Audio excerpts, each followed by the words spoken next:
This next comedian is performed around LA and is popular on TikTok and YouTube. So give it up for Ben Herman.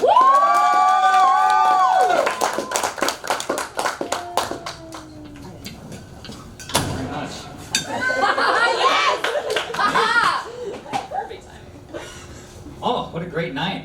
What a great night. Let's address the elephant in the room. Yes, you can see my belly button. And yes, you are welcome. A lot of people get confused when they see me dressed like this. You know, they go, "Why do you buy so many crop tops?" Because I'm a bargain hunter. All these shirts are 50% off. Boom! Did it. That joke really does ruin the set, but I can't not put it in. No, there's a real reason I like to dress like every bisexual's goth crush awakening. It's a defense mechanism, you know, like the poison dart frog. It evolved to be like a very vibrant color to ward off predators. This is how I ward off conversations about cryptocurrency. No one's ever seen anyone dressed like me and be like, "That's a person who likes NFTs. Let's start a conversation." So next month, I am officially 2 years sober. Thank you. Thank you. I am not an alcoholic, I just like attention. The truth is, I stopped drinking 2 years ago. And I shouldn't tell people that I'm sober. It's not the ethical thing to do, but it's so much easier. People take it a lot more seriously. They have a lot less questions, because they do a lot of the mental work for you, you know? When you tell people you're sober, people just immediately start to think, right? What kind of nights you had, what kind of people you hurt, what kind of rock bottoms you hit. Nobody assumes that you had 3 Coronas with some buddies one night and woke up the next morning and said, "My tummy hurts and I'm sick of it!" No more tummy aches! I spend as much on alcohol as I do on Pepto-Bismol. And that's what I did, you know, I just got sick of it, and so I stopped. And I was never like a super heavy drinker, so when I gave up alcohol, it wasn't like a huge upheaval in my life. But I have found that these past 2 years, I do wake up and I feel like I'm better than everyone else. Which has been really nice. I got a parking ticket recently. I could not believe it. So I walk dogs for a living, right? And I don't always walk them in their neighborhood. Sometimes I have to take them out to like a trail or a park or something. So I'm driving around, there is no parking to be found. So I throw my hazards on, I double park, just gotta run in the place, get the dog, come back out. I do it in less than 60 seconds. I come out, someone's writing me a ticket. It was like a trap. You know, it's like they had just been watching me for blocks. Like they had used their own cars to just park up and down the sidewalk, and then they were just like, "Take the bait, we gotta go!" And I was furious because again, I was there for less than a minute, and I was getting a ticket, and then I was this close to flying out the handle at this person, but I had a real moment of like empathy because parking enforcement has to be the worst job ever, right? I want you to consider right now the scummiest jobs you can imagine, right? Consider politicians, cops, the IRS. All of these jobs have their critics, but they also have supporters. Not parking enforcement. Parking enforcement is the only career that has 0% public approval. It doesn't matter who you are. It doesn't matter your social class, your race, your gender, sexual identity. When you see parking enforcement drive by, it's like a member of a rival gang. Just, man, if there were more witnesses around, you don't even know what would happen to you. How did they get people to become parking enforcers? That's not a child's dream. Have you ever seen a kid playing with Hot Wheels, but instead of racing them, they were writing them citations? If you ever come across that, smother that child in its sleep. That's a monster, okay? It doesn't deserve to be here. I think that it's some sort of trick. I think it's a trap. I think deception is involved somehow in recruitment. I think that every time you interview for any job, there's just like a 1 in 10,000 chance that it's actually for parking enforcement. And when you get done, you know, the interviewee just leaves, and then the room fills up with gas. You wake up strapped to a chair, and they're like, "We have placed a bomb at the base of your neck. Here is your quota. You must fill it out, or we will blow off your head. Get out there." So, before I yelled at this person, I just thought, man, they probably just went and was like, wanted to be a marine biologist or something, and now they have to do this. So I just paid the $70. It's fine. So I've been thinking a lot about time travel recently, because, you know, I hang out with mostly white people. And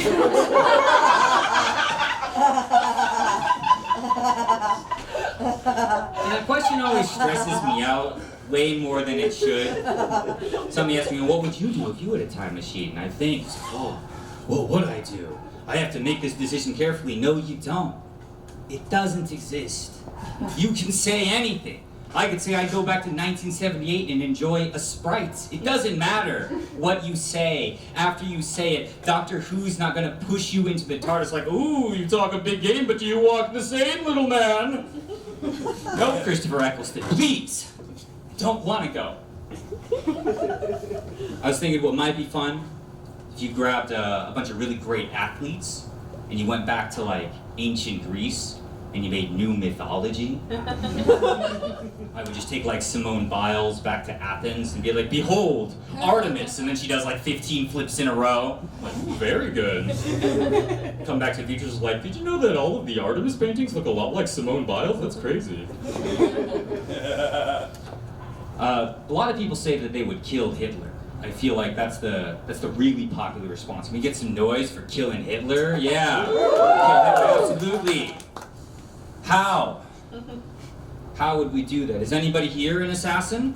Yeah? As their day job? Didn't think so. Do you think your skills in your current career are transferable into being a hitman? Maybe. Maybe. People who drive Uber probably could. I don't know what that means. That was just a riff.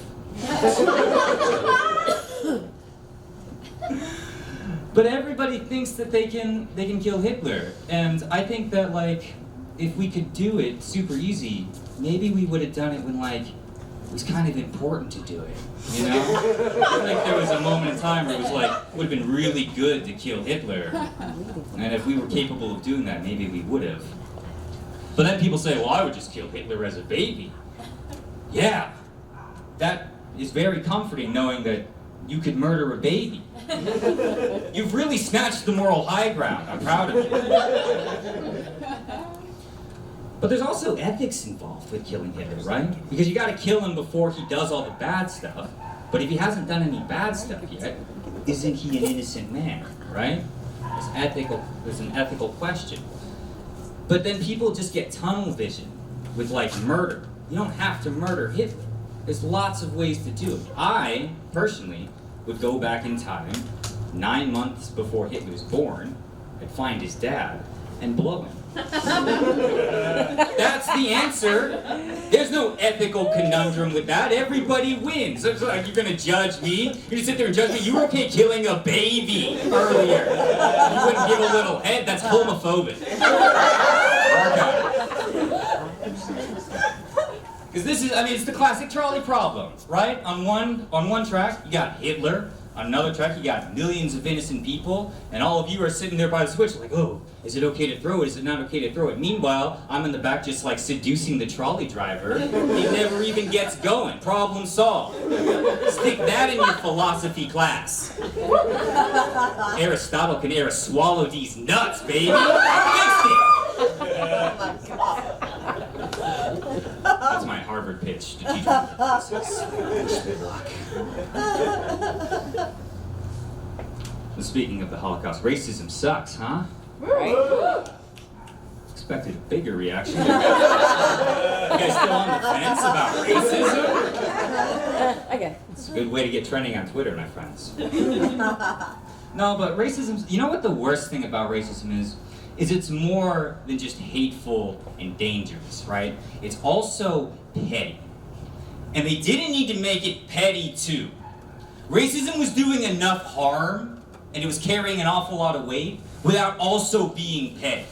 Because stereotypes aren't always dangerous in a violent way. Sometimes they just don't allow people to enjoy objectively good things. Black people love fried chicken. Jewish people love money. Asian people love rice. You know who else does? Everybody! Everybody likes all of those things. If you looked under your seat right now, it was full of fried chicken, money, and rice, would you not be ecstatic? Would it not be the best comedy show ever? But with certain minority groups, it was seen as racist. That's not fair. That's why I'm going to start a rumor that white people love sleeping in comfortable beds. Go to a white person's house and their bed is soft as a cloud. Helps them sleep away the white guilt at night. You guys have to be embarrassed. Going into a Lebanon asking for a mattress with good lumbar support, and the salesman scoffs like, I bet you need good lumbar support, you saltine cracker eating straight out of the sleeve ass looking buffoon! Get you in a nice Tempur-Pedic. It'll make you feel like the shipping box you came in, you retail mannequin come to life. It's supposed to be racist, that's the joke. Don't actually believe these things. Don't trend me on Twitter. I'm also back on the dating apps, and I do hate it, but I can do it on the toilet. And that's just like, it really overcomes a lot of the negatives for me, because every other time I've tried to do it that way, it's like, you know, you have any siblings? Or like, I kicked out of many targets doing that. But I've got some new things on dating apps that I'm not doing anymore. Number one thing I'm not doing is dating people with pets. And I know there's big shock and awe, even more so than when I was talking about the Holocaust, but it's not what you think. It's not that I don't like pets. I love pets, and that's why I can't do it anymore. Because when you date someone who has pets, you have to go through 2 breakups. And the human one's fine, right? We all do it, right? We're going in different directions. It's not me, it's you. I slept with your brother. I've said this to so many people. It doesn't affect me anymore. But when I gotta look into that little furry face, and I gotta tell them that, you know, I'm not gonna be around anymore. And it's gonna be hard for a while, but you're gonna move on. You can find someone who can find that good spot just the way you like it, who comes by with treats. You just need to leave. You can't do this. I have to call them later and be like, I found this squeaky toy in my sheets. I could bring it over. We could just talk like we used to. Wasn't that nice? Second thing I'm doing, I'm not dating people in their 20s anymore. I'm done. I'm sick of it. I only date people in their 30s now. People in their 20s are overrated. They're too happy and full of life.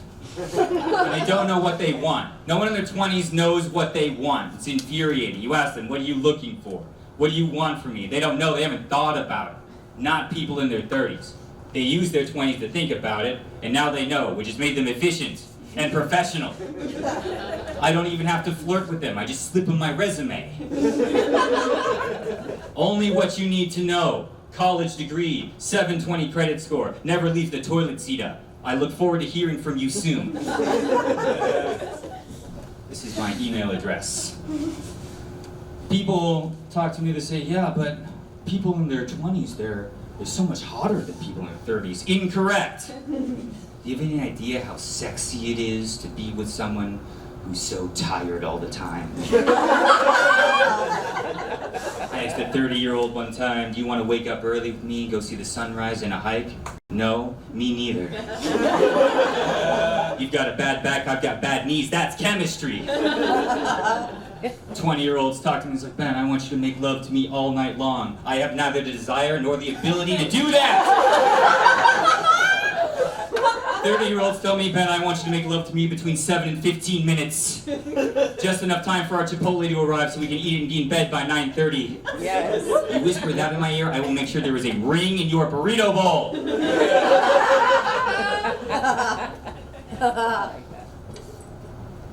You can find me on TikTok and YouTube at KoreanBeef27. That's also my stripper name. I've been Ben Herman. Thank you very much.